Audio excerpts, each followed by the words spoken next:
Hi everyone, in this lecture we are going to code the Diversify section of our website. So first off, we are just going to jump into HTML, but before jumping there, we need to first figure out how we are going to code it.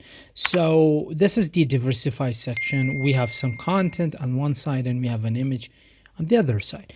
So what I'm going to do is I'm going to create two containers. One is going to contain the content, the other one is going to be for the image. So let's just dive in here. Now in here, I'm going to say content, and the next one is going to be the Diversify image. So for the content, let's create a div, and I'm going to say Diversify underscore content. There we go.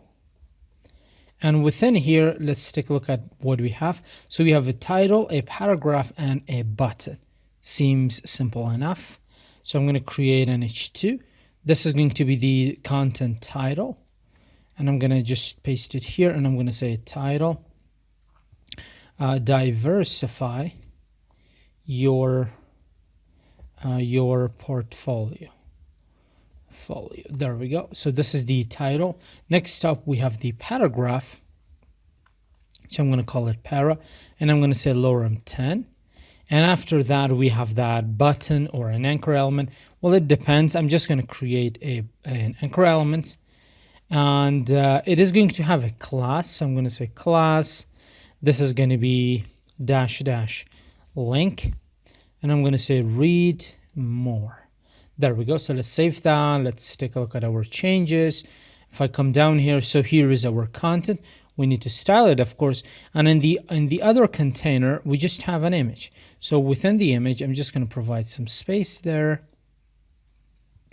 I'm going to create a div. So I'm going to say div.diversify underscore image.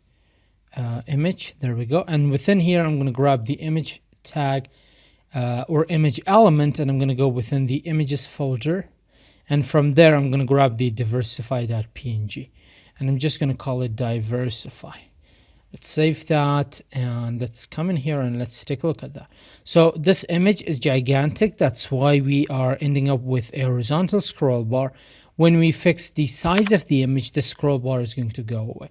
So with this, our lecture comes to an end. In the next lecture, we're going to tackle CSS, and we're going to complete it in just one lecture. See you then.